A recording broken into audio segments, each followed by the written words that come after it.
Hello everyone. I am Kumar Gaurav and welcome to our channel let's practice together. तो आज जो problem of the day है वो है count possible ways to construct a building. Question बोल रहा है कि given n the number of plots on either side of the road, आपको फाइंड करना है total number of ways to construct building. तो चलिए हम लोग डिटेल में समझते हैं कि क्वेश्चन आखिर बोल क्या रहा है और हम लोग किस वे में इस क्वेश्चन को डील कर सकते हैं। लेकिन उससे पहले हम बताना चाहेंगे कि हम लोगों ने 2 दिन से लाइक्स का टारगेट लिया और आप लोगों ने सक्सेसफुली से पूरा कर दिया है। तो आज का भी लाइक टारगेट हम लोग 20 लाइक्स का करते हैं। Then hit the like button और हम लोग देखते हैं एक्सप्लेनेशन। तो क्वेश्चन में जो कंडीशन दिया हुआ है कि आपको एक रोड दिया हुआ है और उस रोड के लेफ्ट साइड में आपको कुछ प्लॉट्स दिए हुए हैं। फॉर एग्जांपल मैंने 3 प्लॉट लिया और सेम प्लॉट आपके राइट साइड में भी दिया हुआ है। जितने number of plots left side में उतने ही number of plots right side में। अब आपको जो है बिल्डिंग खड़ा करना है, लेकिन कंडीशन यह है कि 2 बिल्डिंग के बीच में आपको कम से कम एक प्लॉट का स्पेस जरूर रखना है। मतलब कि अगर हम लोगों ने पहले वाले प्लॉट को चूज किया बिल्डिंग बनाने के लिए तो एटलीस्ट आपको एक स्पेस का गैप रखना पड़ेगा। ध्यान रखिएगा, मैं बोल रहा हूं एटलीस्ट, मतलब कम से कम। ज्यादा से ज्यादा आप जितना भी स्पेस रखो या फिर बनाओ ही मत बिल्डिंग, ठीक है। तो हम लोग सबसे पहले एक चीज देखते हैं कि अगर हम लोग को दोनों वेज के निकालना है ना, कि लेफ्ट साइड और राइट साइड दोनों मिला करके टोटल नंबर ऑफ वेज क्या होगा, तो उसके लिए एक फॉर्मूला दिया हुआ है। हम लोग पहले उसको डिस्कस कर लेते हैं, ठीक है। तो अगर यहां पे हमारे पास लेफ्ट साइड है और राइट साइड है, मैं आपको बोल रहा हूं total number of possible ways कितना होगा। तो अगर मैं इसको हटा दूं और सिंपल आपसे मैथ का एक क्वेश्चन पूछूं कि अगर मैं आपको बोलूं कि 2 लेटर के इंग्लिश वर्ड्स बनाने हैं तो आप कैसे बनाओगे, कितने सारे वेज पॉसिबल होंगे। आप क्या करोगे, आप बोलोगे कि हमको 2 लेटर का बनाना है ना, पहले वाले को हम लोग 26 अल्फाबेट से भर सकते हैं, दूसरे वाले को भी हम लोग 26 अल्फाबेट से भर सकते हैं, क्योंकि यहां तो बोला नहीं गया कि रिपीटेशन होगा या नहीं होगा। और हम लोग सिंपली क्या करेंगे, उसको मल्टीप्लाई कर देंगे। That means 26 into 26 will be our total number of words. बस यही मैथ्स तो हम लोग को यहां लगाना है कि अगर हमारे पास लेफ्ट साइड में टोटल वेज जो है वो p है, तो हम लोग दोनों वेज अगर निकालेंगे दोनों साइड का तो क्या हो जाएगा, p into p, right. So this p into p that means p square will be our total number of ways. समझ गए। तो हम लोगों को क्या फोकस करना है, सिर्फ एक साइड के टोटल नंबर ऑफ वेज को निकालने के लिए अपना फॉर्मूला या अपना फंक्शन बनाना है, और हम लोग को दोनों वेज के लिए सिंपल उसको स्क्वायर कर देना है। समझ गए, वेल एंड गुड। तो चलिए हम लोग आगे बढ़ते हैं। तो हम लोग फॉर वन साइड हम लोग कैलकुलेट करेंगे या जो भी कैलकुलेशन देखेंगे।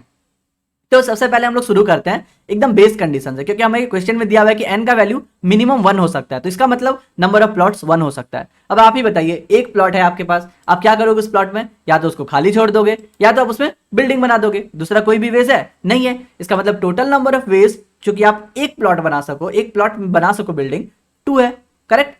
सिमिलरली अगर हम लोग नंबर ऑफ प्लॉट्स 2 ले लें, क्या करोगे आप, पहला तो सेम ऑप्शन कि हम लोग दोनों को प्लॉट को खाली छोड़ दिए, या तो फिर क्या हो सकता है पहले वाले में प्लॉट भर दिए, पहले वाले में प्लॉट को खाली छोड़ दिए, दूसरे वाले में बिल्डिंग बना दिए, या फिर हम लोग पहले वाले में ही बिल्डिंग बना दिए, दूसरे वाले को खाली छोड़ दिए। ये 3 तरीके को छोड़ करके दूसरा कोई भी हमारे पास तरीका नहीं है। That means total number of veg will be 3, ठीक है। अब सेम हम लोग नंबर ऑफ प्लॉट्स 3 के लेकर चलते हैं, जो एग्जांपल नंबर 1 में भी दिया हुआ है कि अगर हमारे पास 3 प्लॉट है तो पहला ऑप्शन एज यूजुअल हम लोग तीनों प्लॉट को खाली छोड़ दिए, कोई भी बिल्डिंग नहीं बनाएंगे। दूसरा क्या हो सकता है, पहले वाले में बिल्डिंग बना दिए, दोनों खाली छोड़ दिए। दूसरा बीच वाले में हम लोग बिल्डिंग बना दिए, खाली छोड़ दिए, क्योंकि क्वेश्चन में दिया हुआ है 2 बिल्डिंग के बीच में कम से कम एक गैप होना चाहिए, ठीक है। एक बिल्डिंग अगर हम लोग बना रहे हैं तो कोई टेंशन ही नहीं है। तो इसका मतलब कि हम लोग का लास्ट वे जो होगा वो ये हो सकता है कि 2 बिल्डिंग हम लोगों ने खड़ा कर दिया और बीच में एक स्पेस छोड़ दिया। ये हमारा कंडीशन को एकदम सेटिस्फाई कर रहा है। तो total number of veg will be 5। बढ़िया। अब एक और एग्जांपल लेते हैं, थोड़ा सा बड़ा होगा जब हम लोग नंबर ऑफ प्लॉट्स 4 करेंगे। इसको ध्यान से समझिएगा और हम लोग अपने कंक्लूजन तक पहुंचने वाले हैं। तो अगर हम लोगों के पास 4 प्लॉट है तो सबसे पहला हम लोग चारों को खाली छोड़ दिए।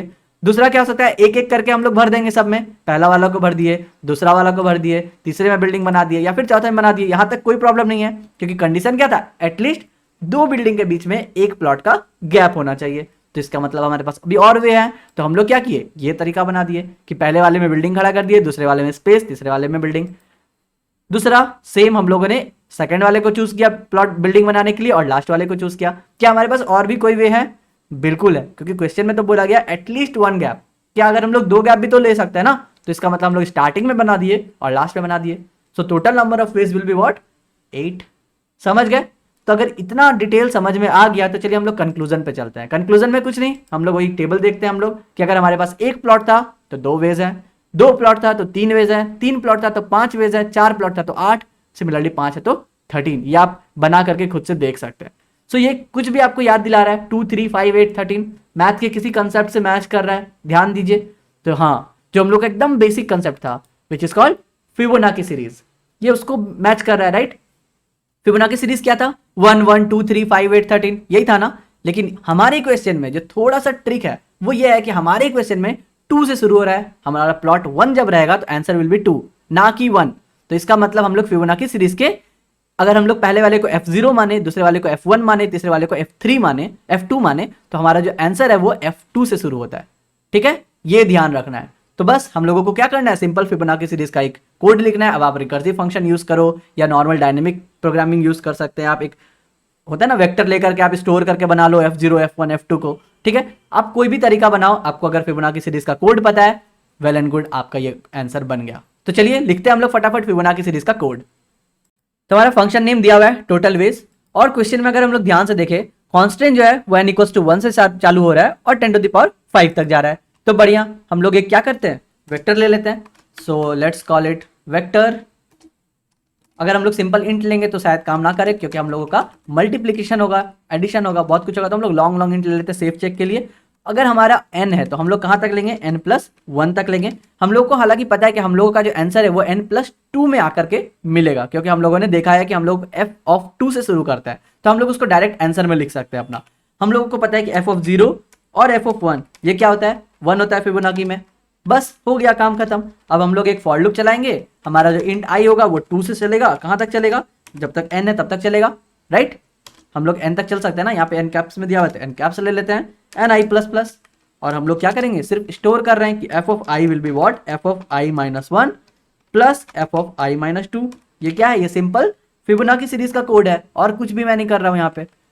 अब आपका जो आंसर होगा वो क्या हो जाएगा, हमारा आंसर हो जाएगा f(2) था ना, तो अगर हमारा n+1 जो है, हम लोग को n+2 वाला आंसर चाहिए, तो हम लोग बोलेंगे कि हमारा जो आंसर है long long int answer, that will be nothing but f(n) plus f(n-1). यही हो जाएगा आंसर। लास्ट वाला कैलकुलेट कर दिया हम लोग। आप चाहते तो यहीं पे n+2 लेकर के इसी लूप में चला सकते थे और वही लास्ट वाला हमारा आंसर हो जाता। ठीक है, लेकिन हम लोगों ने आंसर क्यों लिया यहाँ पे, क्योंकि हम लोगों को पता है कि आंसर क्या हो जाएगा, नया वाला जो भी हमारा p था, p² होता है आंसर, तो आंसर इंटू आंसर हम लोग बोल सकते हैं। इसलिए मैं इसको लास्ट में एक वेरिएबल में ले लिया। यही हमारा रिटर्न कर देंगे। तो अगर हम लोग रिटर्न कर रहे हैं तो यहाँ रिटर्न टाइप है इंटीजर, और हम लोगों ने लिखा था लॉन्ग लॉन्ग इंट, इसका मतलब हम लोग को टाइप कास्ट करना पड़ेगा। So let's type cast it to int. बस इतना सा ही क्वेश्चन है और कुछ भी नहीं। Let's compile and run and check. I hope आपको समझ में आ गया होगा हम लोगों ने क्या कोड लिखा, कुछ नहीं, बस फिबोनाची सीरीज का कोड लिखा। देखिए 25 विल बी द आंसर, क्योंकि हमें पता है अगर n = 3 होता है तो हमारे पास नंबर ऑफ वेज थे 5, और हम लोग को रिटर्न करना था p² दैट इज 5²। बढ़िया। लेकिन इस क्वेश्चन में दिया हुआ है कि अगर हमारा आंसर बहुत ज्यादा लार्ज है तो आपको क्या करना है, मॉड में रिटर्न करना है। कल भी हम लोगों ने सेम देखा था कि जब भी हमारा आंसर लार्ज होता है तो क्वेश्चन में दे दिया जाता है कि हम लोगों को मॉड करके रिटर्न करना है। So just take it mod. ये कितना है, ये जो भी दिया हुआ है, बस मैं इसको यहाँ पे कॉपी पेस्ट कर देता हूँ। इतना क्यों मैं कैलकुलेट करूँ कि कितना जीरोज है एंड ऑल। और बस जब भी आप रिटर्न करोगे यहाँ पे, ये जब आप निकाल रहे हो ना प्लस एंड ऑल, बस इसको मॉड करते हुए हम लोग निकाल सकते हैं, हमारा आंसर हो जाएगा। तो हम लोग इसको प्लस प्लस करने से पहले ही मॉड कर देते हैं, मतलब एफ ऑफ जो भी था हमारा उसको हम लोगों ने मॉड कर दिया, और यहाँ पे i-2 था उसको भी हम लोगों ने मॉड कर दिया, और सेफ्टी चेक के लिए दोनों को ऐड करने के बाद भी आप मॉड कर सकते हो। डन। सिमिलरली अगर हम लोग यहाँ पर कर रहे हैं तो ये तो सारा मॉड होकर के आ रहा है, तो हम लोग यहाँ पर नहीं करके डायरेक्ट हम लोग दोनों को प्लस करने के बाद मॉड कर सकते हैं, ये भी चलेगा, और यही हमारा आंसर हो जाएगा, राइट। लेकिन हाँ, आंसर स्क्वायर करने के बाद भी तो हो सकता है ना कि मॉड करना पड़े। सो चलो इसको भी हम लोग मॉड कर देते हैं, दैट मॉड से हम लोगों ने निकाल दिया, एंड दैट्स इट। अभी अगर हम लोग कंपाइल एंड रन करें तो ये लास्ट वाला कुछ नहीं था, बस लार्ज आंसर्स को हैंडल करने के लिए हम लोग ऐसे करते हैं। So just submit the code और देखते हैं हमारा सही से कैलकुलेट हुआ या नहीं। So yes, 550 test cases, problem solve successfully. I hope आपको समझ में आया होगा। अगर समझ में आया then hit the like button. कल फिर मिलते हैं हम लोग नए क्वेश्चन के साथ, तब तक के लिए good bye, stay blessed, stay safe and keep coding.